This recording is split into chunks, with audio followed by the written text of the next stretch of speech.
All right, well, I'm live on my end, all right? Okay, so countdown. Three, two, one. Okay, Zigzagzilla in the blue corner and the Wake and Brave in the red. Um, so it's a conversation, and it's going to be enjoyable as always. Of Our course. conversations are. So, what we're going to do this time, guys and gals, we are going to be more succinct in our delivery. We are going to try to refrain from going off on tangential monologues, and we're going to be more engaging and mindful that we are actually being viewed by people that want to try to extract some knowledge or wisdom out of what we're saying.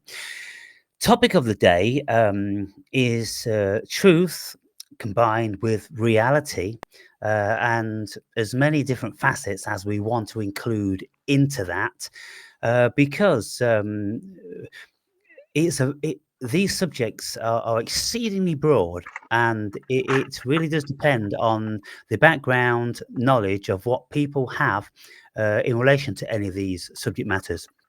And I'm always saying in my videos, if you are not very versed in human psychology, then you're going to be bereft of the relevant tools to decipher what I'm saying.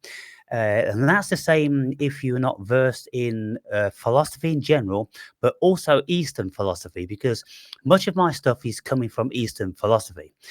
Because Eastern philosophy for me has more meaning than the loops we get wrapped up in Western philosophy, which a lot of it is pointless and meaningless.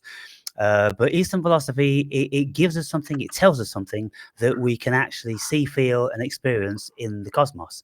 And one of these things is called Maya, the whole illusion of life, and the lack of any real truth over and above the Brahman, that everything is conscious and it's all love and all this sort of thing. Um, and so, where do you want to come in on that? Because Yeah, in you one of your said comments, you talk about you said Maya. that there is, Yeah, yeah. yeah, you talk about Maya, um, being the illusion. You said there's no truth. Why do you say that there is no truth? And what is the Well, definition of truth to you? yeah, I mean, it's kind of like it's not like there isn't any truth fundamentally 100%, but there are very, very broad variances of what we could consider to be true. Now, the premise I'm coming from is that in the Buddhist philosophy of Maya, they say that there is no self. And so if you and that, of course, discounts straight off the bat ego. And if people aren't um, versed in Eastern philosophy and they don't at least reasonably comprehend the concept of Maya, then they'll reject it offhand. Their ego will reject it because their ego tells them, this is real, look, Aaron, you say there's nothing real. And it's kind of, oh God, where do you begin? This channel is a philosophical, psychological, spiritual channel, and you are not engaging with any of those if you are only seated and versed in your ego. So anything that the ego thinks is real isn't real, because the ego is a liar, it's a false prophet, it's the operating system to the illusion that we're having now in the physical world, because in fact there is no physical world here, and it wouldn't even be so terrible that people couldn't grasp this if it was only coming from Eastern philosophy. But it isn't coming from Eastern philosophy alone. It's also coming from Western science, the most respected paradigm in the Western world, vastly over and above that of religion. When quantum physicists have been telling the world for 120 years that there is no physical matter, when are people going to get their heads around that? When are people going to step outside of their fantasy, of their hypnosis, of their propaganda, of their delusion, of their Maya, of their illusion? All these sort of things. It stems from the fundamental premise of world education, which teaches that we are actually real boys and girls and things, and there's a physical world. There is only the illusion, Maya, of a physical world. That's where I'm coming from. And this is absolutely irrefutable because, they haven't been able to refute this in 120 years in quantum physics. And they haven't been able to refute it in thousands of years in Eastern philosophy. And so that's where I'm coming from.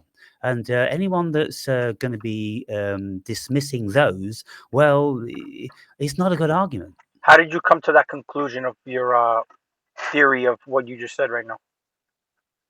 How did they come to that conclusion? Well, through 14 years of being on the spiritual journey, Mhm. having been versed in deeply in human psychology, knowing that the ego is a liar. Every single thing about the ego is a fiction. And all we need to do is look into philosophy, and we can see that there's many philosophers that have spoken about this. One in particular, Descartes, Rene Descartes. I think, therefore I am, cogito ergo sum. He said in the 1650s that there is nothing here that we can actually depend on as being a reality, true or valid, other than the fact that there is something that thinks. And that's something he discerned was God. Now, Okay. he, as a Western philosopher, came to that conclusion. And anybody who is a philosopher will very readily come to that conclusion because when we use our intelligence, we can see that, well, what are the tools that we have? The tools are language, the tools are concepts. And what do the tools actually create? They create the illusion of something. Now, if I hold up this CBD oil there, and people could say that's real, it's tangible, I can hit it on my head and all these sort of things. But if you then have a quantum physicist in the same room and you ask them, is this solid? They'll say absolutely not. It's only the illusion of solidity. Where do we go from there? So when I first asked you the first question, because I saw the video, you said that there's no truth, and then I asked you right now, is there truth? And you said it's not like there's no truth. So is there truth or is no truth? Well, I mean, I'm completely on the fence about whether there's truth or not because, to be perfectly honest, I haven't found anything that I could 100% depend on, save for the fact that there is an essence of awareness. There's an essence of awareness which I have never been able to escape from. But if you don't know what the And word truth means, I'm sorry to cut you off, but if you don't know what, like, I'm not saying you don't know what it means, but I'm saying if you don't know if there's truth or not, how? So do you? What you speak on, is it truth or is it not truth? what do I? Well, it depends from what level you interpret it. Now, I just Everything you took speak on camera, everything you've said, all your videos, is it truth or is it not truth? Well, as far as I'm concerned, there's no truth. I'm not speaking any truth. So I'm why not would anybody speaking. want to listen to somebody that's not saying the truth? Yeah, well, why would anybody want to do anything? The point is, you see, this is the whole thing with philosophy. It's, look, here is a very, it's a good question. It's a very, very fundamentally important question. Why would anybody want to believe in Maya? Why would anybody want to believe that this is an illusion? It's not real, and maybe infer that it doesn't have any value. But when you look into the real essence of what Maya is, they're not saying that it doesn't have any value. They're just saying it isn't anything like as real as our egos are telling us it is. Now, what I will say is that, I'm making all these videos and I'm saying a lot of different things. And then people say, well, you say there's nothing true. What's the point in doing it? Well, we're having a human experience.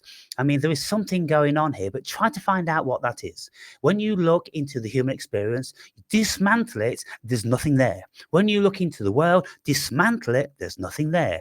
Everything falls through your fingers. That's what I'm saying. That's what the Buddhists are saying. That's what quantum physicists are saying. That's what philosophers often say, and I lay that on the table, and then We're, I'm open for conversation.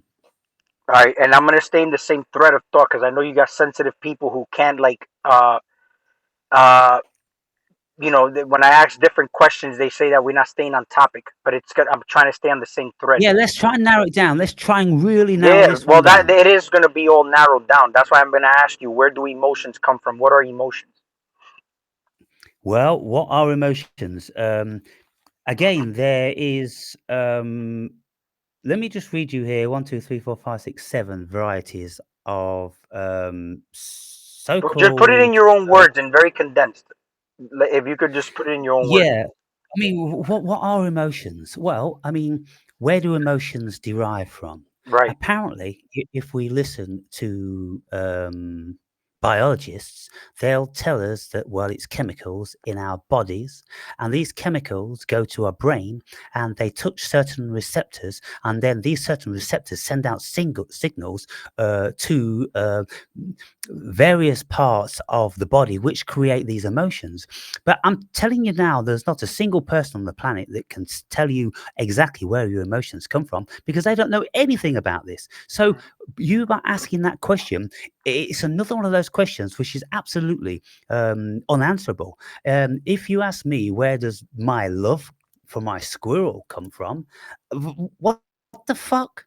How is anybody supposed to be able to work that one out? Well, when you have senses, right, you obviously laid your eyes on the squirrel. You had an interaction with the squirrel that involved your senses. So your body, for example, is an emotional body. Like, when you mention ego, ego is basically more or less the feminine side of you. The ego is very fragile, it's very emotional. You get what I'm saying? And that's why you have to take over Yeah, and control of your ego. So I talk about this in my videos where I say that the word love, for example, is completely used in so many different ways that it's like people don't even understand what that word even means unless you get to the root source of what that meant. And I did it by talking to God, talking to the devil, but there always has to be an opposite witness. So if I talk to the devil, the omnipresence is the witness. If I talk to the omnipresence, the devil is the witness. But I'm the one that has to basically become these polar opposite ends to even know what questions to ask. But I came to the realization that the love is the glue that's holding everything together. So you formed some form of what we would call metaphysical or spiritual connection with this squirrel.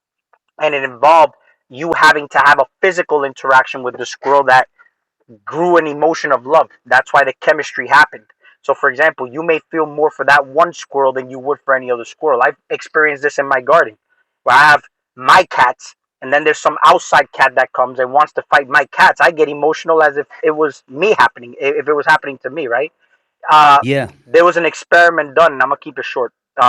There's an experiment done on a rabbit who gave a litter of little rabbits, and they took literally a rabbit from that litter, and the into rabbit, space. the mom, right? They took it into another place, and they killed that rabbit, and without the mom even being there, her brain went haywire, and it's because there was some type of spiritual bond that was still there. You notice how they have to breastfeed off the mom and then they get weaned and then go in their own little world. It's like a disconnect that happens. There's some beautiful thing that happens. It's actually love Yeah. because love is a disconnect. Also, they say love if it's meant to be, it comes back, but it's also a detaching Well, yeah, but here's my question. Isn't that just an assumption? of How could what you prove the if the rabbit the rabbit was if hooked up to a bunch of machines. By the way, that's what I forgot to yeah, add. but we've got to be careful about all this stuff is because unless they've done like 100 rabbits and they've took 100 babies from these rabbits and they've got very, very convincing results from all of these rabbits, then we could start to consider that there is some sort of psychic connection to them. But But even there's something interesting that happened. So I got kittens, and the thing is, I've already taken care of so many multiple litters, but it's just the way the mom interacts and the way she's so attached to these kittens that when I even take one away, she's still by the door making sure that that kitten comes back. Like she's just very, very attached. There was one that actually left the house. It was a feral cat. And believe it or not, because she knew the babies were in my house, she came back into the house just to breastfeed them. You get what I'm saying? Because she knew they were there. And then here's the right, thing, though. There was also a French scientist who performed an experiment on even on little chicks. And the thing is that there was a robot that was running randomly in a pen. And the thing is that these chicks, upon being, they were born, they looked at this robot and imprinted it as their mom. But the whole thing is, this is strong evidence of something called psychokinesis, that they actually wielded that robot to stay with them, and the robot stopped moving in random patterns and actually stayed with the chicks. But what caused that to happen? You know what I'm saying? Those Yeah, are well, multiple random studies that happen. yeah. So what we have to do is, of course, we have to engage philosophy when we start to look at these things, because if we only are relying on biologists, and they will write down data and they'll say, well, look, there appears to be an emotional reaction to the parent when the child is gone, and when we kill the child, then we can read an emotional reaction in the rabbit. Then what happens is there is an inference that has to come into place. And so then, because we feel emotions, then we are projecting emotions onto other living animals, assuming that they have them and feel them in the same way that we do. So, what I ask is, well, where is the truth? But here's the Where thing, though. is the That's a absolute great truth? question. That's a great question that you put, and the great phrase you put there. But the whole thing is that inverted away around, though. You just said before, there is nothing outside of you. It's all illusion, right? So these animals are nothing but a mirror of, and I've mentioned this in many videos because I've seen this. They're a mirror of your root chakra. They're nothing but a blueprint as to what you're going through in your life. Everything that's happening out there, you're actually creating it, and you're projecting it, but you're not projecting it in a way you're putting this humanity into them. You're just seeing how it works. The mechanisms of how life works is how it's working within you. So you're creating that image of these things in the image of God, which is you. So these animals, when you see this happening, here's why I said on a light level, we do this also. We become emotionally attached to our animals, our humans, our whatever. We become that emotion. We feel that. It's a real thing, right? We know what that is. So we say, okay, we're experiencing that. I'm observing it through animals, but the animals are looking like they're wielding this robot to stay with them. This is just a blueprint as to the capacity that humans have, that we can wield things to work and stay with us to some extent as what we would call psychokinesis. But nobody uses these abilities, right? Because we're just looking at it as, oh, we're projecting this onto the animals. But without projecting the humanity, internalize it and say, we're looking at that. We created that. And that's a form of Jesus saying, you could do what I could do, but only better. The animals are doing that. And we look at that as such a beautiful, amazing thing that animals do. We're able to do that and only better. You get what I'm saying? Yes, but here's the thing. You see, we if we look at solipsism, then it's the philosophy that we cannot prove that anybody else is conscious. We absolutely cannot prove it because we can't share another person's consciousness, so we can't verify it. When we look at other people and we're having this conversation now, we are assuming that we are each conscious because of the reactions that we get from the things that we're saying. But Ziggy, what would happen in 50 years' time when there are robots which could have this conversation exactly the same as we're having it now, because they have all the human experience within their chip, which enables them to put pieces together and to give us back what it knows that we're looking for? Now, here's another thing, and this is really, really important. When we look at these apps that people have, these friends apps, there are apps that lonely people have, and they speak into the phone and tell this friend how they're feeling, and they've just been down to the local pub and nobody likes me, and somebody's looking at me, they're going to beat me up, and this and the other. This app is absorbing all this information, and because it's been programmed to be empathetic and to absorb this information, to be a friend, it's going to listen to that and it's going to send back the appropriate answer. And these people who have these Johnny No Mate phone apps, they get very attached to the phone. So that just tells us that all we are ever doing in any situation is projecting that which we appear to have inside. but we don't actually have anything inside because there's nothing inside because there's no material matter that can be found. So all roads lead to Rome. They all go out into the oneness of consciousness. It's the dream. All this stuff is in one dream of one brain, of one consciousness, of one God, and that's the only show in town. That it is irrefutable. We can't go beyond that because our senses tell us that there's something going on here. But when we look at every single facet of it, it slips through our fingers because we can't pinpoint it. So, I mean, I agree with that. Now, the whole thing with AI, for example, we are already doing this on a light level. And not only that, but when you mentioned the Friends app, people are fake as well. You know how many people say that they have friends and those friends are Oh, fake? But absolutely, that has a absolutely. lot to do with the individual that is basically even projecting these people or like creating these people in their life. You get what I'm saying? But either way, when you look at AI, our phones.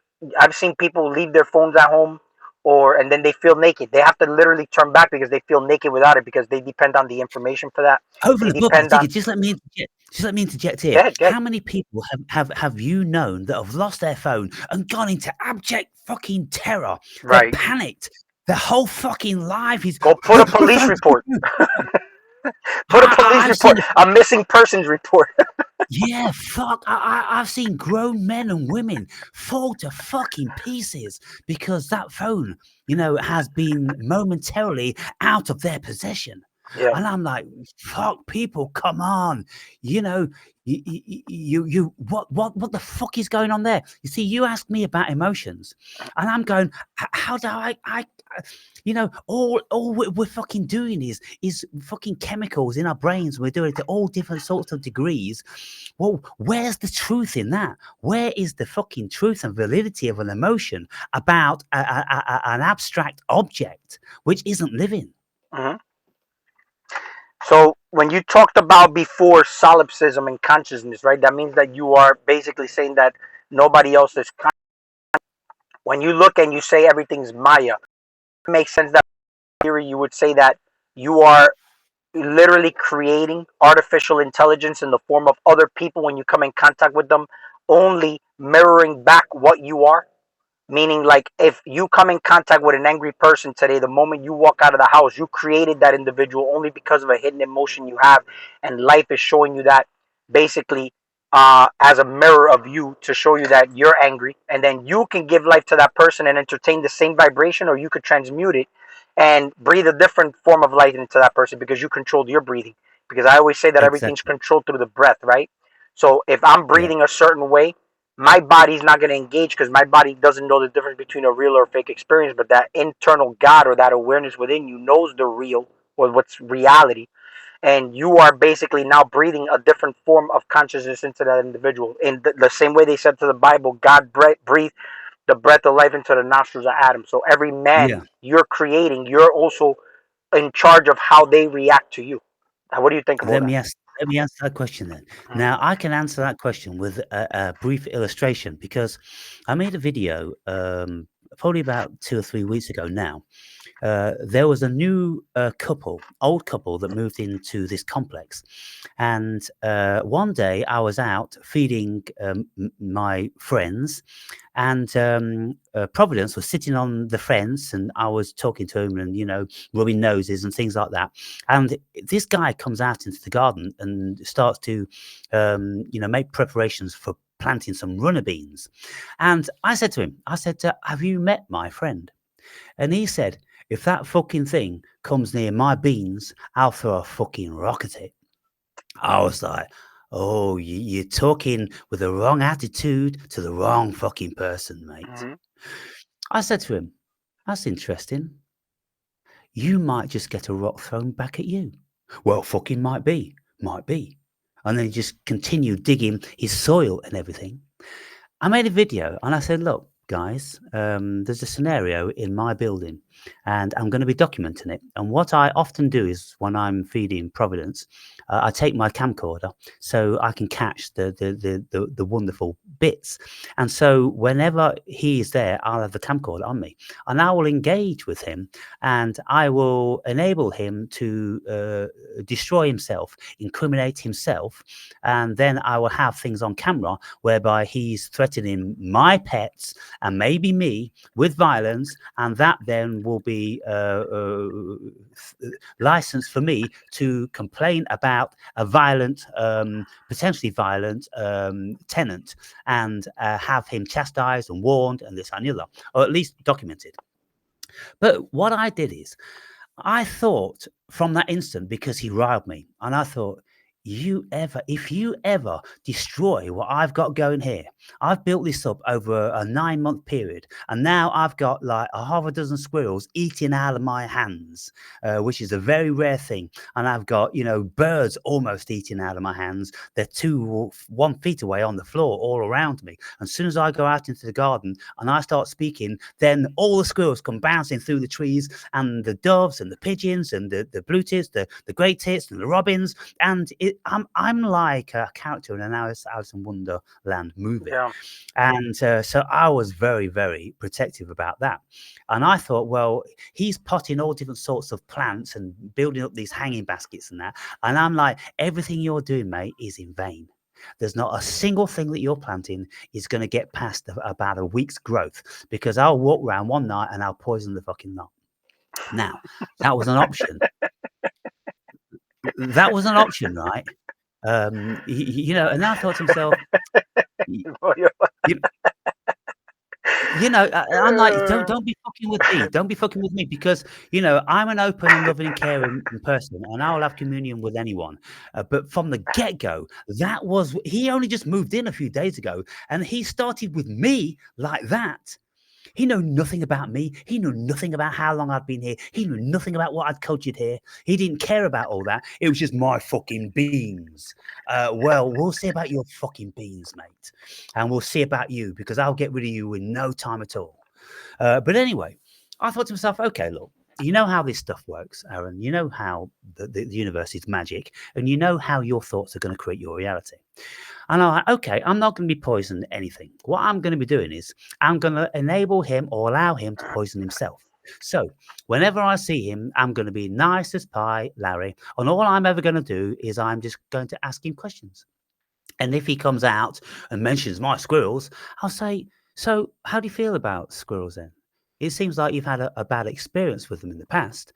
Because if people are feeding birds, they tend to want the birds to come, but they don't want the squirrels to come. So squirrels become a little bit of a pest, don't they? And so most people, they just think squirrels are vermin, the tree rats, and this, that, and the other, because they're going to do anything in their power, and they're very intelligent creatures, to get to the birdseed. And so it's kind of like that's, the objection that lots of people have for squirrels. But he didn't know that I had this loving, endearing relationship with a critter, an orphan that I nurtured, which would doubtless have died, and it become very close to me. And so I'm thinking, well, this person is a very ignorant, stupid person. And so I'm pretty sure that, I will offer him the opportunity to hang himself. And so I don't need to do that. I don't need to do that. So because I settled it in my heart that I wasn't going to do anything with animosity towards him at all, then what happened? What happened is I saw him about 5 days later, and he's potting his plants, and he's out in his little enclosure near his flat. And he goes, all right, mate. And I went, yeah, how are you? And he says, I'm planting this garden for everybody, it's for all of us. And so anybody can come and enjoy it and whenever they want to. So I walked up to him and I, engaged with him. I said, well, that's very nice. You see, I said, what you're doing, you see, Jeff, is that you're bringing color to this complex the same as I am, only we're doing it in different ways. I'm bringing all the animals and the birds into this garden, and you're bringing the flowers and the plants. And so we're both doing the same thing, only in different ways. Oh, yeah, fully get that one, yeah. And all this. Never had any problems since. In Yeah. actual fact, He hasn't even planted his beans Yeah. because it seems to me his wife has said, "Listen, he's got a thing going with these squirrels, and you've not got no right to go there to tempt the squirrels. They're gonna eat them. That's what they do. Yeah. And so Uh, if you don't want war, then don't plant those fucking beans." So in other words, you see how you basically felt like you created this individual, but you breathed a different breath of life into him, and you created a different outcome. Do you agree Completely with that? changed the Yeah. scenario because I changed my heart, I changed my Exactly. thoughts, I changed my vibration. hmm You know what's crazy though? It's I got my cats here, but I got a neighbor who can't stand the cats. You know what I'm saying? Can't stand them, and complained and a bunch of shit. Right? What's funny is that I didn't like that. I had that complaint first. They pissed me off in the beginning because they kept going all over my plants when I was starting my garden. This is when I Yeah, moved here, and the whole thing is there was a lady that was living next door where that guy is now is next door to that lady. But that lady was taking care of all these fucking cats outside, bro. Like I'm talking about like 7 or 8 cats, and she kept feeding them, but they kept multiplying, and that shit was pissing me off because I'm like, dude, I got my raised beds and shit, and they keep going in there and fucking digging up, making a mess. So I yeah. was really Throwing fucking up and pissed, shitting probably. really pissed off, and I complained to community, the community shit, Right, and it was back and forth, a big complaint about it, but I was never even a cat. I never liked cats. I was allergic to cats. I just like dogs. But believe right. it or not, she moved out. These cats somehow gravitated to me, and I didn't want nothing to do with them. You know what I'm saying? I'm like, and I'm not an animal. I'm an animal lover. I don't hate animals, so I wasn't gonna throw rocks at them or anything. But I kind of like kept shooting, let my dog out because my dog was chasing him. Now my dog is best Yeah, friends with him. By the way, long story short. right. But the whole Yeah, thing is that this neighbor of mine, right? Here's the thing. I look at him now and he's complaining about the cats when I was doing that shit in the beginning. But then since the right. cats came into my property and now I became emotionally involved with them to some extent, now my heart changed automatically because I was involved in that. But that happened through unawareness. You see, you did it through awareness. My shit just happened because it pulled on my heartstrings. Now I became a cat person. So much so that I endured the fucking allergic symptoms of it. I mean, I talk about. I felt like I was dying for like 3 months straight. I'm not Aaron. When I tell you, Right, I felt like I was good. I didn't sleep. Asthma, and I don't have asthma, but at night I was like, right. like I couldn't breathe. Hives everywhere, rashes. My eyes were itchy. It was just a big mess. But I endured it. My girl kept telling me take medicine, and I said no, I'm not gonna take medicine because I don't believe in medicine. So I just kept taking the herbs from my garden. Can you believe I could put a cat in my face now and sleep with it and nothing would happen to me? You know what I'm saying? But Right. here's the thing though, and I'll cut it off here. For some reason, I feel like certain animals gravitate toward you at a specific moment in time and they're supposed to be there, because you know what's crazy is I actually have some squirrels in the forest that actually would come to me and be friends with me. I have certain uh, hummingbirds that have actually flown really close to me and just hovered there. But the reason that I can't be friends with these animals is because I'm friends with the cats right now. And if they were trying to be friends with me, they would get decimated. You get what I'm saying? Like I Yeah, have squirrels that would be friends with me. Like they came to me. I've given them a nut and everything, but that's a short relationship only because I got cats here. You get what I'm saying? It's so yeah, weird how yeah, certain animals gravitate to certain people. It started with plants, now I got plants, and now I actually made the cats work with my garden. Because if you look at my garden's beautiful. They don't hurt my plants. It's amazing how I shifted. Because I changed my heart. It's completely changed because I wanted to literally shoot BB guns at these cats in the beginning because they kept fucking with my plants. It's funny how I just started to become friends with the cats. Now the cats don't touch my plants at all. It's like a yeah, different scenario. It's like the same thing you went through, but in a different scenario. You understand? yeah, It's a different experience. But I changed my heart, and if you look at my plants, not one fucking scratch on one of the leaves. In actuality, they protect my plants from these squirrels, the ground moles, and all these shit that would eat the plants. They just keep everything mhm. clear at bay. Nothing comes near my garden, not even mice. So we've just gone through these scenarios now, and we've you know we've put up a pretty good illustration of how we create our reality. hmm If we was to look for any truth in there, how would we go about that? All right, let me ask you this before I answer that. Okay, I want to ask you this question because this is very important. How do you separate truth from reality, or do you put those words together, or you how do you define those two words and put them together? I well, I mean, I don't see this reality like most people see it. I don't see truth like most people see it. You see, I've had so many altered states of consciousness For, but experiences. but also I don't want to cut you off. Forget how everybody sees it. Real short before you give me any explanations about like your psychedelic experiences. I just want to know, how do you separate truth from reality? How do you use those two words together? It's kind of like somebody saying soul and spirit, love and hate. But these two words are very important for me to come out to what I'm even going to answer you. Like, what is truth? Yeah, What is reality? I would think that I would combine them in the same thing. Hmm. Because if you say it's a reality, then you're saying it's a truth. Hmm. And so I don't believe in this reality Hmm. because I've seen so many other realities, and they're very different from this one. And it's just a different shift in consciousness that sees these things. And so, um, the thing is, you see, when you enter into a philosophical mindset, the world just changes. And if you're born with a philosophical mindset whereby you look at everything from as many possible angles as you are capable of doing, and I'm thinking that's how I always was. I was always the kid that's lifting up stones to see what's underneath. I'm always the kid that sees what this reaction would bring. I'm always the kid that's capturing different sort of creatures and putting them in the jar and then watching them to see which one does what. So I was always questioning my reality and looking closely at things. And then, one thing just led to another, and I ended up being deeply involved in philosophy. When you are deeply involved in philosophy, then of course the philosophical mind isn't anything like the egoic mind. The egoic mind is a very rudimentary primate sort of, ignorant mind.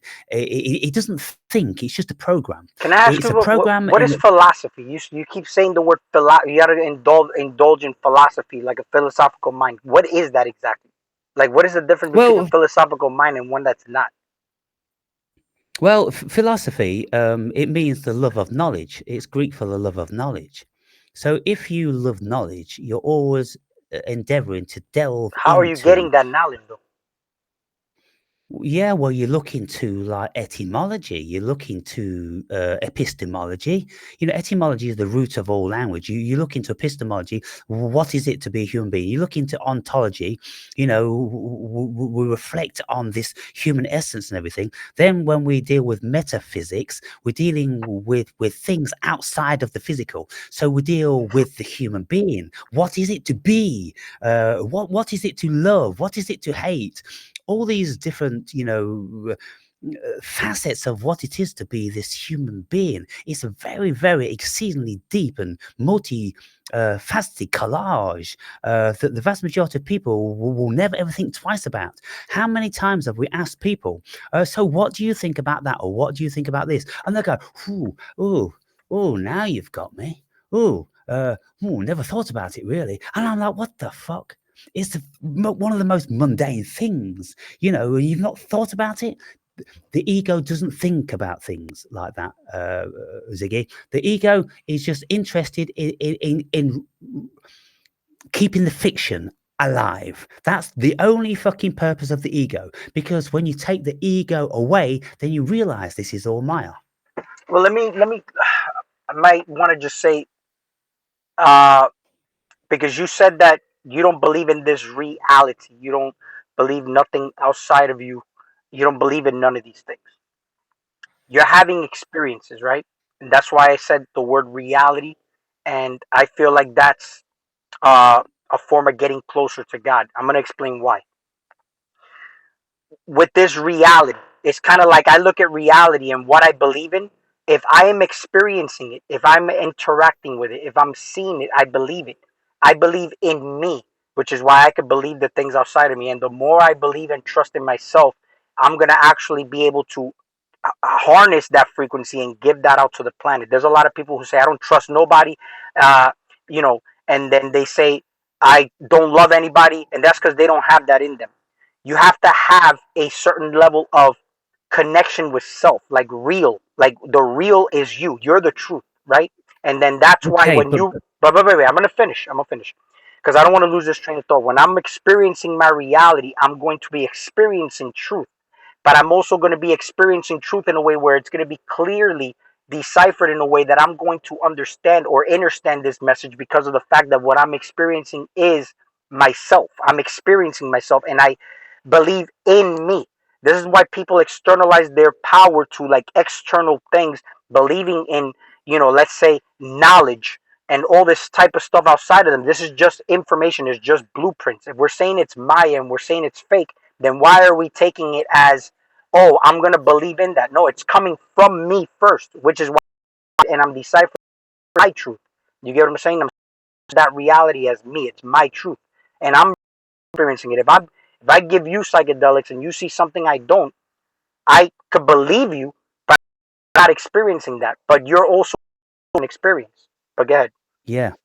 So when we're looking at truth then, and when we're Mm-hmm. looking at Maya, the first thing that is addressed in Buddhist philosophy is, well, what is the self? So you tell me what your self consists of, and I'll completely destroy that. Not in a malicious way, in a philosophical, spiritual, Buddhist way. I will take everything that you think is you away from you. I am no thing. How could you dismantle something that's not a thing? I'm Well, I'm okay, experiencing therefore, this reality. I'm no thing, which yeah, means I have the ability to be everything or well, not anything, but everything. You know, and yeah, the reason why is yeah, because I look at it like this: like if I got, let's say, I've never my worldview is what I'm experiencing now in this bubble or my point of perception. That's why people say you can only see a percentage of the world. But if you are, let's say, you become a person that has access to be able to move around in this realm. It's no different than you becoming spiritually your currency in spirituality. Somehow you're able to travel different realms, and it's not that you can't; it's do you have access to it? Everybody's born with the abilities; it's that you're not using it. You know what I'm saying? It's kind of like you're born rich, you're born abundant, but you're given this idea of poverty. You're given this idea of limitations of what you can and cannot do. When in actuality, you are all these things. Where are the limitations? The limitations is what so, you believe about yourself. yeah. Okay, so but when I ask you what's the self, you retort that that's you're no thing, you're nothing, Mm-hmm. but you're everything. So I'll ask you again then. What is the self? What is your self? What does that consist of? What's the essence of that? I'm experiencing life, but I'm no thing. I'm experiencing that. I actually am like, you see how you do videos and you said you have energies inhabiting you? I am God inhabiting this body, and I use all these currents to basically express myself in different ways. So, kind of like when we say the particle or the slit experiment, I made this example. And what's funny is that people will utilize certain expressions just the fact that they know they're being observed. But you're always being watched. The thing is that you don't know you're the one watching yourself. When you know you're watching yourself, the real authentic you is always going to be there. That's why they say dance like nobody's watching you or live your life as if it was your last day on earth. But the Yeah. fact that we are in the program of thinking that everything outside of us is something separate to us, then we act a certain way or we express ourselves a certain way or we don't say certain things because we're afraid of being criticized or blocked to some extent by AI, which is a fucking robot we created. So, in other words, when you look at government, when you look at AI, it's an expression of your own self blocking you from what you really are.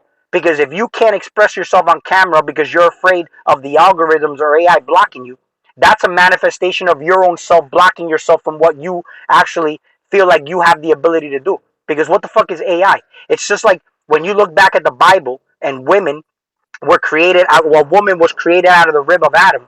A woman, first of all, it was just one. But that artificial intelligence was created, and now you have space between two people. That's how you created space and time.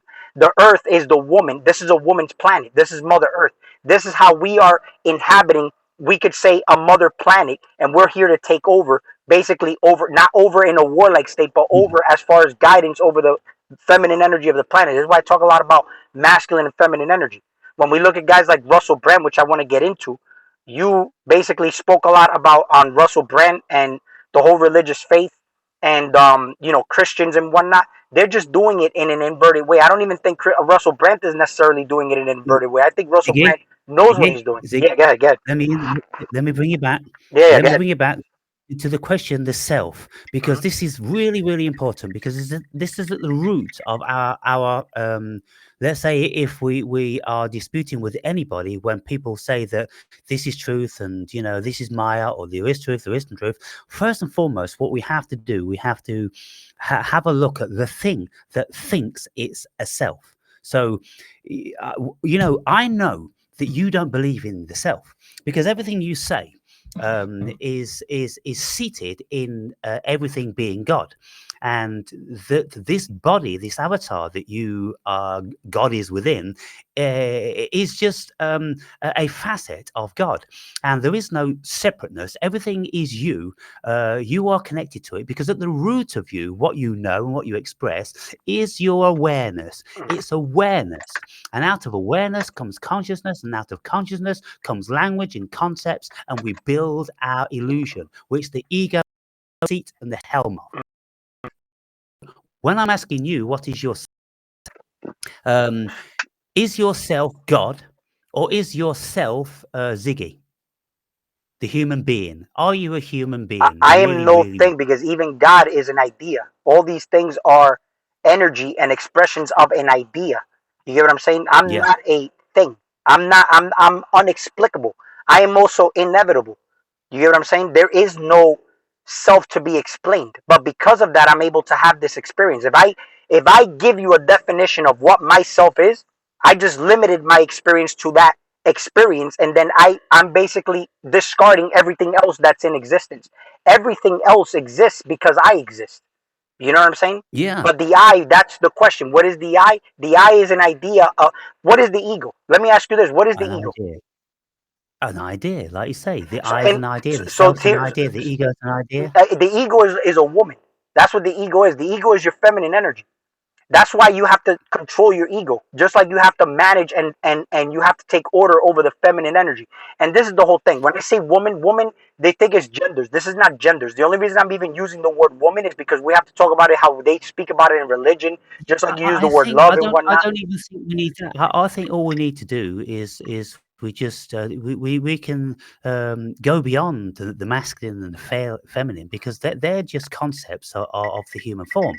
But if we go to polarity, if we go to natural law, if we go to like hermetics, if we go to everything has its opposite, different spectrums of energy, To have an because experience. look. Yeah, there's something that is experiencing something. I don't doubt there's an experience. Mhm. I'm doubting who is experiencing and what. And the only thing that I've ever found when I've dismantled absolutely everything that I can dismantle, I end up in that which I cannot dismantle, and that's my deep awareness. And that is what many, many people throughout millennia have always come to the conclusion of. I haven't managed to find anything else other than what other people have found. So I know that fundamentally for the human being, when we want to delve into the deepest of abyss, just like Nietzsche delving into the deepest of the abyss, all you will find is a replication, a representation of yourself, the nothingness, which is everything. The universe is a paradox. Now, if there is a truth, I'm going to say that the isness is a paradox. It's a parody of itself. It's a self perpetuating, creating, dismantling, lying, everything that we can possibly think of. Of course, it's it. Everything that is humanly possible to conjure up is probably just a tiny facet of the Godhead because there's so much stuff apparently out there that we know nothing about, but something does. Something knows all that stuff. And we're a part of it because we're made of the same essence. You see how I mentioned And in the it's, beginning of the video, I said that uh, in order for me to have a conversation with God, I had to become God. You know what I'm saying? To even know what questions to ask God, but then I had to oh, have the devil as a witness. The reason Oh, I you had say to that is that, realize that. right, but I had to realize that. But first of all, I even mentioned this in my other videos that I wake up and sometimes just in the instance before I wake up, I'm a clam in the ocean. I remember that. I'm never gonna forget that. This was the most amazing thing on the planet. I mentioned this to you. You Yeah. remember this? Yes. And I Yes. come to realize that my consciousness can go anywhere I choose it to be, or it can be wherever I'm vibrating to, or wherever fucking shift I'm getting into before I come back into this home planet that I've assembled myself in as let's say mothership, then I'm Yeah. experiencing it. It's just that people do it, they're not aware of it though. We do this on a light level where I could be like, hey Aaron, man, put yourself in my shoes, bro. And I give you a story. Now what are you doing? You're gonna start using your imagination, you're gonna start creating mental pictures because I told you to put yourself in my shoes, and on a light level, you're experiencing yourself as me. You know what's crazy though? Hmm. When we talk, because you mentioned merging with AI, when we talk about we're in a mother planet, we came out of creation, right? But when we talk about merging with AI, we have the ability, technology, to basically take our consciousness and put it in an artificial intelligent computer. You get what I'm saying? Like, this is a thing. So who is to say that right now we haven't done this already, where we're merging with AI in the form of our human body? So our human body is basically a manifestation of the artificial intelligence, that, let's say, the computer world or the metal gods or whatever, but we are Yeah. experiencing it through this. We forgot what we are, and we're utilized as a battery through unawareness to basically cater and keep entertaining the system, but they make you believe that this is more important than whatever is, again, metaphysical. Because even the word meta in metaverse, they make you implant yourself into that. Notice the whole conspiracies behind, graphene being introduced into the body in the form of vaccines and whatnot. And by the way, I'm not a medical doctor. Do your own research. So these type of things, make sure that we don't get our video blocked. But I'm not. None of that stuff is backed up by medical science or medical claims. But everything's a mind virus, bro. So mind viruses, we are viruses. We have influences on each other, and this is why I speak a lot about authenticity and like people lying. This is why I do my best to try to tell the truth as much as possible through this human vessel, because I don't like it done onto me. It's just a pet peeve of mine when somebody is just not shooting straight with me. I'd rather get the shit straight so that I can get it. I can give that in return as well. So I'd rather have that as far as truth and authenticity. But the more you do that, the more it presents itself as truth to you in other ways, as far as like whatever it is you're seeking. But even knowledge, I look at that as seeking knowledge all the time. Seeking knowledge all the time is, in a way, retardation. You know what I'm saying? Is going backwards. Seeking too much knowledge is taking you outside of your natural state, because you're having expectations and forming mental pictures, further ingraining you into the mind virus of what we're experiencing here. Because this whole system, even when you take psychedelics, is part of the matrix. If we want to talk about escaping the matrix, you get what I'm saying? I've came to conclusions in certain scenarios where I've had these experiences without physically having to do these things. And I know a lot of people even take psychedelics as religion. They take spirituality as religion. This whole religious mindset is the actual problem. Religion is not designed to be created to control humanity. It's meant for you to be utilizing it and take situations as far as negative and positive and utilizing it to your advantage as the Godhead. You get what I'm saying? Like, it's Yeah. just like Russell Brand right now, and I told you this in a No, no, no, comment, no. is Let's sitting not at the do. right hand of the Father, Let's bro. not do. Yeah, let's not do Russell Brand at the moment. Let's just finish off this. We're up to 52 minutes, so we can go another 20 minutes on this to see how much we can extract out of this. So, if what I'm always saying to my viewers, expressing how and why I am saying the things I say, I'm desirous to give them some sort of a grounding whereby they may be able to come with me a little bit on my journey. Mhm. And what I'm saying about my book, I'm saying, look, my book is people say it's an easy read because it's written in a very fluid and very well explained manner. But the depth of that is something that isn't going to be perceived by the vast majority of people, because if we are going to be perceiving the full depth and magnitude of what someone says, then we need to have that experience. For instance, if you phone me up one day and you go, "Whoa, Aaron, I just had a mega holiday. I went scuba diving on the Barrier Reef." Now, if I had been scuba diving on the Barrier Reef, which I have many times, then instantly I would be with you. I would be inside your head, in your consciousness. I would be having a very similar experience that you were having. Now, if I hadn't been there, then I would have to rely on movies and documentaries from people scuba diving on Barrier Reef, where I could instantly reflect upon what I saw, not what I felt. I can't feel what it's like on the Barrier Reef. I don't know how excited I would be being on the Barrier Reef and all these things. But you see how much information we need if we're going to be deeply understanding.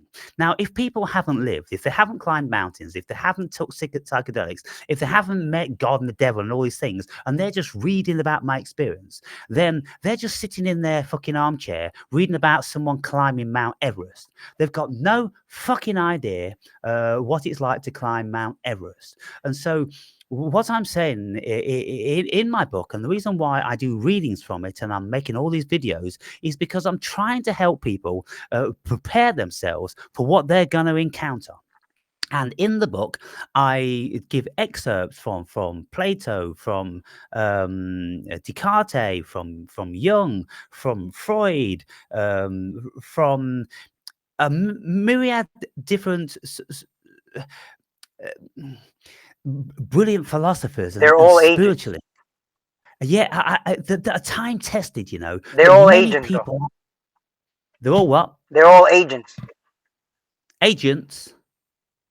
Right? I'll let you What do you mean? finish. I'll let you finish. Go ahead. Yeah. They're all agents, in Yeah. my opinion, So bro. so look, for instance, like Mhm. in the early days of my spiritual awakening, I imploded, the ego imploded, and I was in a very dark place. For 7 years, I was in a very dark depression where I was exceedingly limited. And the only thing that I could do was read. Read 10, 12 hours every single day, never a single day off. There was something that was driving me towards something. And during that period, I was blessed with synchronicity, the allegory of Plato's cave. Now, for those who are experienced and know what Plato's cave is, they'll go, I get it. I know exactly, what you're speaking about. For those who haven't read Plato's cave, they will have no idea. So therefore, I have to include Plato's cave in my book to tell the reader that if you want to follow me where I have been, you have to know this information. And so I put Plato's cave there for them to read the analogy, to get their heads around the metaphor. Then I tell them my story so they can follow my story in relation to that. You know, and so this is what I've done throughout the whole book. But people, if they're 25 years old, then they're going to just read the book and they're going to go, it's pretty entertaining. It's pretty cool, that was. But they're not going to be touched to the core of their spirit. So we're on different levels. There are a whole myriad of different levels and worlds within worlds within worlds in this dimension. And I use the analogy of like throwing a stone into a pond, and then you've got concentric circles rippling out. Well, my state of consciousness is way out in like 100 circles from the the implosion or the plopping into the water, where young people and less conscious people are in the first few circles. You see, so how could they ever see outside their reality? They can't. So then when I speak about having all different sorts of paranormal experiences taking me into other states of consciousness, into effectively other worlds, well, I mean, anybody who hasn't been there, they don't know why I'm saying why I'm saying. If I've been to all these different, and this business, Ziggy, is still, then I come back here and go, who the fuck is this? Who the fuck is this? Because this didn't go there. This fucking thing didn't go there, Ziggy. I went to completely different fucking worlds with different environments and different fucking things and everything going on. DMT worlds and psilocybin worlds and spiritual worlds, like heaven and hell and things like that. This body wasn't there. There was a facet of me that was there. It was the awareness that brought information back and added it to the memory of Aaron Berry. But Aaron Berry wasn't fucking there, nor was any of the things he ever learned in this dimension. And so that, to me, is the only reality, because that's the only thing that I can't deny. I can't deny that consciousness is experiencing something. But all of these experiences, I can question their veracity, their tangibility. You know, whether it's a mirage in the fucking desert or whether I'm actually looking at Chicago, you know, over the Hudson Bay or wherever the fuck it is. You know what I'm saying? So this is why I ask you all this about uh, the reality DMT world and whatnot. I even forgot what the hell I was gonna say, man. I know. I was gonna I come just to a went point. off on a bit Yeah, of I was one gonna say and something. threw it back on you. But you know, What the did whole I thing ask you is before? I don't know. Oh, I know, I remember now. So you talked about how if you climbed a mountain, how would anybody know what it's like? And we put ourselves in each other's shoes. I mean, but that's how this reality is created. You get what I'm saying? The reality is created based on information. So uh, the fact that one person passes it on, it's already a created construct. We're in creation already, though. But the metaphysical is beyond creation. You get what I'm saying? So that still has potential. So, for example, if somebody is reading on somebody's experiences from a metaphysical state. Let's say you came in contact with a demon, and then all of a sudden you share with everybody that this demon is bad. This person has already a mind virus implanted in them that this demon is bad, and they're going to go in there in a state of fear or expectation that the demon's going to hurt them, when in actuality there's a lot of information in that. But not to know that that person that had a bad experiences with that demon was because of the frequency and vibration that they were in, or whatever deep rooted programming they were in, because there's really no bad Yeah. and good experience. It's what you do with it. And the only thing you have to do is overcome fear. Fear is of this animal. Fear is of the devil, of this nature that we're supposed to overcome. You get what I'm saying? That's the illusion. Fear is false evidence appearing real. That's what fear is. Yeah. So, in Yeah. actuality, let's say, the reality of what we're living is creation. It's already created. So, if you give me an experience, might motivate me to want to go experience that. But because you may be somebody who's not afraid of heights, you may have a better experience than me, where if I went on it, I'm going to probably get a nosebleed. I'm going to probably be anxious because I'm afraid of heights. But it's the same experience, only we're having two totally different experiences out of the same experience. You get what I'm saying? But it's coming out of the creation that's already created by you and I. You get what I'm saying? Because that's So how how is this reality created? It's created because we all came to an agreement. Even money. Why is money a thing? Everybody agrees to the yeah, fact that money has value, right? Everybody agrees to exactly. that this matter is matter. But everybody is still you. You get what I'm saying? That's Well, why man has yes. to overcome humanity to some extent for him to have the reality of metaphysical experiences. So I wouldn't use that same example. Yeah. Well, you see, what I'm always saying is that if we take away language, if we take away concepts, then work that one through for anybody that's, you know, of a thinking disposition. And if you can conjure up an idea in your mind that nobody speaks language here, and there are no concepts of anything at all. It's like you're an alien. You're an alien and you have landed on planet Earth, and you open the spaceship door and you look out, and your captain, who's on the mothership out in outer space, speaks to you on the intercom and says, "So, what's down there?" And you go, "Nothing." And he says to you, "Well, it can't be nothing." Well, if it's nothing he's ever recognized, then what could there be there? If there's no language or no concepts, and there's nothing that is remotely even a semblance of what it's like back on his planet, then he can't recognize anything, can he? Because Can I it's not ask? in his program. Can I ask you this? Do you believe that aliens are possibly able to come down to this planet to invade this planet? Aliens from outer space? Do we need to go off on that tangent? Can we not stay Just on real this one? quick, It's very important. I'm gonna tell you why. Do you believe that aliens could come and invade this planet, Well, believe. I try not to believe, you know, because believe or is do you you think can it's say to me, possible? Do you think it's possible that aliens would come down? I can fantasize. I can fantasize about that happening. Yes. Yeah. So the reason I asked this, and it has to do with what I'm talking about, is because it's reality, right? But if the whole thing is, when you look at the sun is literally the armor of God that you. I don't believe anything could even come to this planet We're because of going the off sun. truth again. We're Well, it going is off truth. truth again. This is part of our reality, though. This is the whole thing. I'm just gonna say this part, and then I'll change back to the topic you want. But aliens coming here is just an idea. I don't think anything could come in and out of this planet. But Everything's an if idea. even if aliens were coming here, they'd be disintegrated by the sun. Like we have the armor of God there. That's No, no, basically a yeah, mirror image of what you are, which is the son of we Christ. can But the get in a sun is Christ. whole, different conversation with the metaphysics of hypotheses about other creatures and this, that, and the other. But if we look at our world, if we're looking at truth and we focus on truth and we see how our truth is built up, we see how our world is built up. When people started to speak about going to the moon, all of a sudden it became a part of human psyche that it might be possible to go to the moon. And then when they tell us that there was somebody walking on the moon, in our consciousness, oh, people have walked on the moon. It's becoming more of a reality to us. What is a reality? When we look around and Elon Musk has got rockets up in space, he's got a car up in space, what sort of reality is that? When people speak about the sun's 93 million miles away, what sort of a reality is that? What I'm saying is every single thing that anybody said, how is this made? What sort of reality? Of what? I don't know.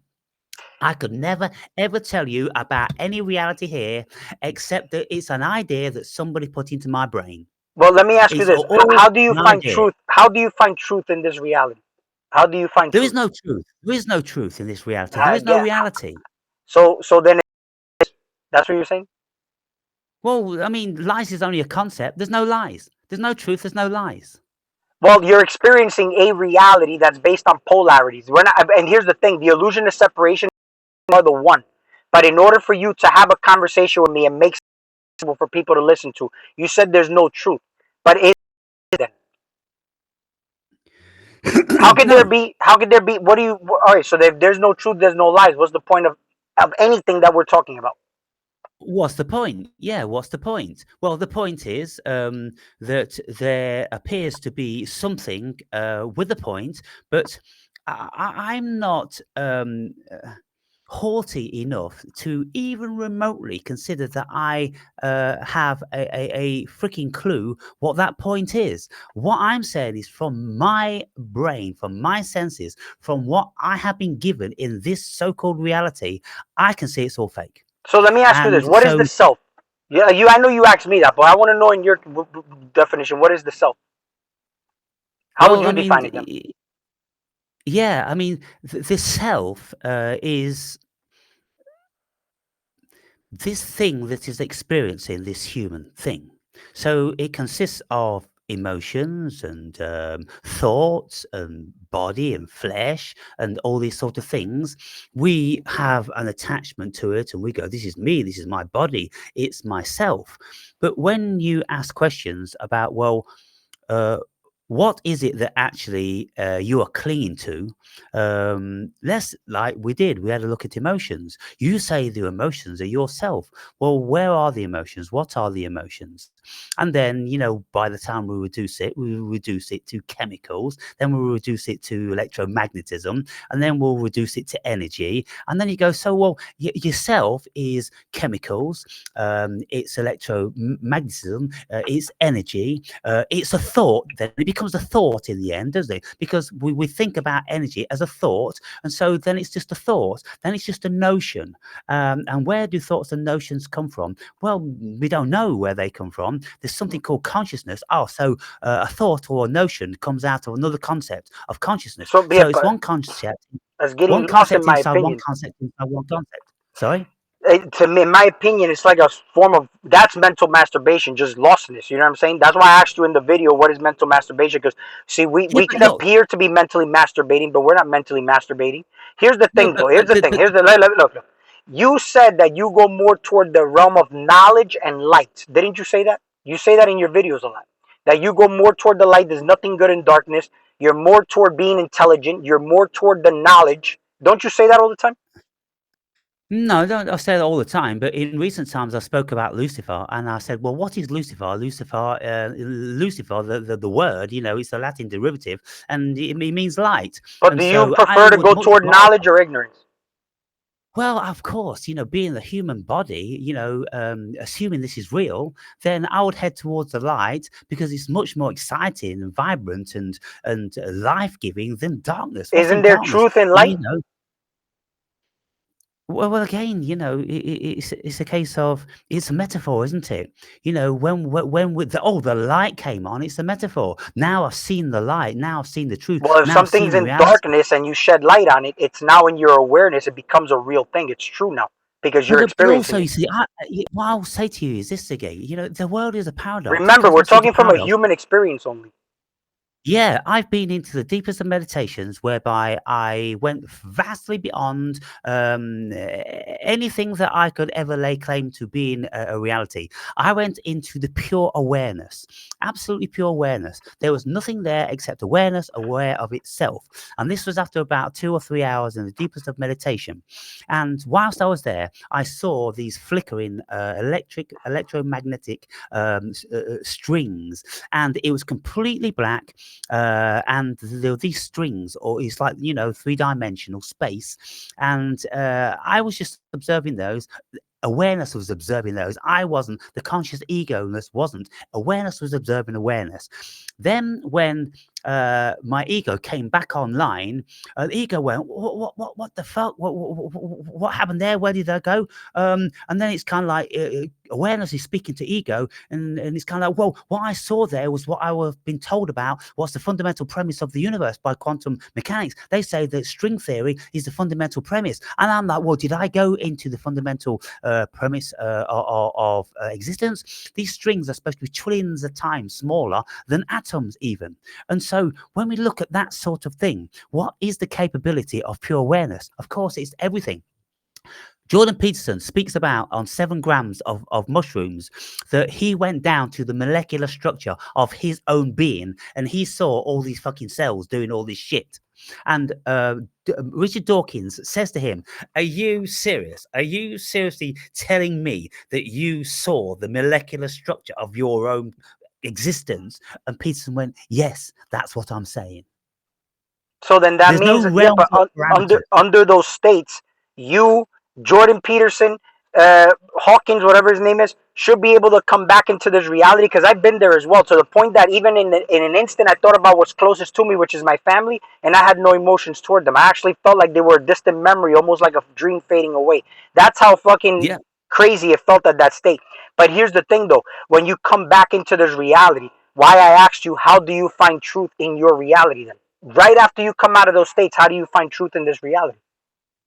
I'm playing the game. I always use the term I'm passionately participating in the play. I know it's a play. All enlightened people, and just for those who don't have the concept or the wherewithal to know what enlightened being is, because everyone thinks it's super obnoxious for anybody to utter their own enlightenment. But if we ask gurus, and I was only listening to Osho, a few days ago, and when he was being interviewed in American television, and he says, well, you don't understand what enlightenment is. Enlightenment is just the knowledge that you are not the body, that you are not this physical thing. That's enlightenment. So it really is very simple, and it's available for myriads of people. You don't need to be special to detach yourself from the ego. You can do it in many ways. You can do it in deep meditation. You can do it in psychedelics. You can do it near death experience. You can do it in all different sorts of ways. You can have spiritual enlightening shit that happens in an instant. That as soon as you realize that this body, this thing, is a fiction, because when you look into the veracity of it, it all falls through your fingers, every single bit of it. We can talk about science, but on the one hand, we've got science telling us how we can put rockets into space, and then in the next room of the science block, you've got quantum physicists which tell you there's no fucking matter. How can you make rockets out of no matter? This is an There's just a example of science and fluctuating. spirituality being separate, though, when they should have been together the entire time. Yeah, well, I mean, you see, what's happening now is if you are tuned into the theme, the pulse, the zeitgeist of the time, you will see that there is a push for Christianity to come back, or at least religion. You will What do you think also about see that? there's a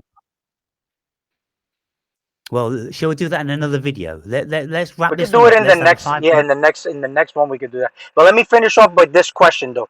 Can you find truth in lies? I just think what you're doing there is you're just juggling concepts. We Light's a can't. It's not concept. juggling concept. Can you find truth in lies? It's because if you really think about it, it's a simple question. It's not juggling words, and I'm not trying to. It's just really think about this. Can you find truth in lies?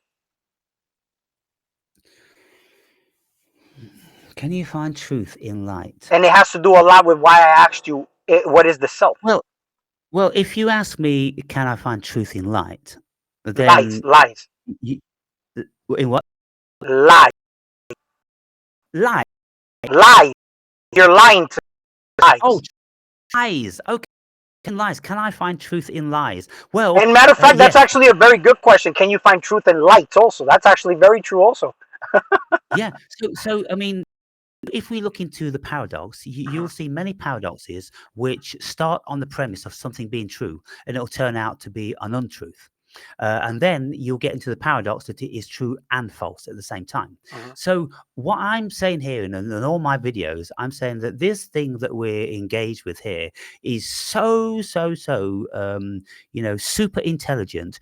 That the whole design of it is that we just do not have the wherewithal even to begin to be able to comprehend it. And we can see that this has been illustrated. It's 2,000 years ago with the Tower of Babel. When these people in Babel started to build this tower, which was tiered up like a wedding cake, well, God sent down fire and brimstone to destroy it, and he cursed everybody that they would all speak different languages. Why did he do that? Because the people were exercising their audacity even to think that they could get to know the mind of God. So therefore, that's what the world is now. It's a beautiful metaphor because it is actually true because there isn't one single person that has exactly the same thoughts as another person. We all speak a different language. We all have different ideas. We all have different experiences. We all have different thoughts. There's barely a single. There's not a single person. There's not two people on the whole planet which will have identical thoughts about anything. And when you get the brilliant brains together, like I'm speaking about Brett Weinstein and Russell Brand, they are super intellects, and yet they are chalk and cheese. They are so polar apart, it's unimaginable. And so, what I say is, how do we reconcile this if there is truth? How is it that people are so far away from it if one person has it and another person has the polar opposite of that? Brett Weinstein says, isn't it reasonable then to assume that God is absolutely ecstatic that I am a pure atheist? Because everything in my life is absolutely convinced me of my atheism, that there is no God. And so, if there is a God and he's all powerful and he's all beloved and he's all benevolent and he wants us to love him, then what the fuck went wrong with me? And I'm not alone. So we get into very, very bizarre, existential and paradoxical situations. And so the route out of all this is it's all fucking Maya. It's all a head fuck because this thing here, it isn't capable, even remotely, of getting abreast of what's going on here. But what we can do, we can come back from all this and we can end up in one place and everybody can end up in the same place. If there's any truth, that's the only fucking truth where we're all going to go. And that is in the isness. That is in pure awareness, which we all are a part of. And if we do certain procedures, we will all be there. We can't go anywhere over and above that. Now there And you go. so, There you go. That's what it is. It's honest. In order for you to experience the truth, you would have to experience the lie. You get what I'm saying? Like the moment you are the truth, you're experiencing the false lights. The sun, you think that's the sun you're seeing. The sun is just nothing of what you are when you shed light on. You're a walking being you're a light being shedding light on everything through your awareness that you're experiencing. But that's the whole thing though. When you come back from that space, you're realizing the truth in the lies. It's kind of like somebody saying, I realized the answer in the question I just asked. So in other words, I'm looking at the lies, but I'm realizing the truth in the lies. I'm not taking everything outside of myself as literal. That's like somebody reading the Bible and taking it literal. You know what I'm saying? As the word of God. This whole entire reality is a lie. But the only reason it's a lie is because I'm the truth. And when I experience myself and I realize myself in the void of all things, then I'm realizing that I'm experiencing lies, but I'm experiencing like the corruption and whatnot. I also have to experience that corruption within myself. That's why people do shadow work. The more they shed light on themselves on things, they'll be exposed also in reality as truths through the lies.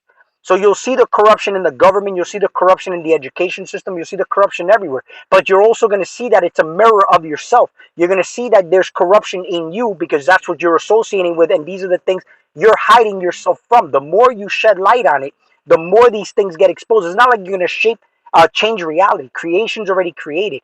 You're only going to shape your circumstances, and because you shape your circumstances, you're changing the world around you. You get what I'm saying? So your vibe is going to attract your tribe. You're going to start to build your world because it's all about you. It really, everything is just about you, you know? And somebody may say that's selfish, but it's beyond that. That's the paradox. You have to be self-centered and selfish in order for you to even be a service to others, because how could you give anything to anybody else if you're not self-centered, centered in yourself, or selfish to some extent? Like somebody saying childish or childlike. You get what I'm saying? It's a paradox, but it's you got to really think about what context you're coming from, what perspective you're putting it in. You get what I'm So trying to say? to put this one to bed, then now to put the lid on this one, would you say that the only truth is fundamentally the thing at the seat of the human experience, which is that isness of consciousness Yeah, that we can't go beyond? Everything comes out of that. All the notions of truth and lies, it all comes out of that. So our true essence is the isness of the cosmos. correct, Call it God. correct. Yeah. And here's the thing, though: when you come back, whatever you apply your mind to makes it real. Your mind makes it real. Your mind will Yeah. materialize it because it matters to you, because that energy flows where attention goes. So you have to come back and realize and know what you're going to be putting your attention and matter to, but that requires discipline and focus, and a lot of people are lacking focus. And when you lack focus, that's when the devil takes over your mind. That's the mind of the drifter. You get what I'm saying? So that's Hmm. why you Yeah. have to discipline yourself through focus on what it is that you know is what your life's purpose is. What do you mean? What is your purpose? And you're gonna know what your purpose to others are. You get what I'm saying? You're gonna know what others are gonna be attracted to, because that you already Yeah. know that you put the light to yourself, and then you're gonna be attractive because everybody else is gonna look at you like a light. You get what I'm saying? But it's when you put the attention so much to other things, to the people, philosophy, they're all agents. They're part of the matrix. That the way they're saying it is no different than a preacher in a church saying pretty words, and people get drawn to that only because they're attracted to false light. That's how you even get people attracted to luxury, which is the false light. Luxury, that's how you get the measure of light, is through lux. And that's why people say I'm attractive. The bling bling is just like you see the bling bling in the start, like bling bling. It's like moth to a light, but you got to look at where the false light is and what the real light is.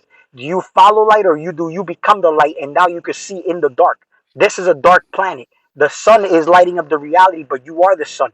But if you're depending on the things outside of you, you're depending on the false reality of what you convinced yourself you are, which is human, and you're not human. You're beyond the human. You're the isness that you just mentioned, and that's why you're able to see the truth in the lies. Does that make sense? Yeah, and so finally, then I would say this then to people to leave them with something which is a simple analogy. Mm-hmm. When we dream at night or in the daytime, Mm-hmm. whenever we dream, there is a world going on, or we enter into another world, uh, by which we are engaging in all different sorts of things. And it could be monsters, it could be extraterrestrials, it can be anything. It doesn't have to be a human realm. We can go into all these different worlds, and when whoever it is, whatever it is there, it considers it to be real. And in recent times, I've been having some wacky dreams coming off kratom withdrawals, Mm-hmm. and these worlds are bizarre beyond comprehension. But when consciousness wakes up, it says to itself, "Oh, that was just a dream." But what I'm saying is, this is just another one of those Russian dolls. It's dreams within dreams within dreams within dreams forever. And I've had many, many dreams, albeit the vast majority of them are short lived, with different excursions and sojourns into different states of consciousness. But Whilst I'm alive as a human being, I'm coming back to this center. The center of all those dreams seems to be revolving around this thing here. And that's the curious thing, because this thing can go into other bodies in other dimensions, and it doesn't need this body. But whilst I'm a human being, it keeps coming back to this body. So we'll leave the viewers to think about that. I'll go and use the toilet, Yeah. and I'll send you a link in 5 minutes. Or do you want to do Yeah. 10 minutes? Give me 10 minutes. 10 minutes. Yeah. Yeah. All Okay. right. Good. It's a See you in a good bit. chat. Good. Yep. We'll talk soon. Oh, awesome. Yeah.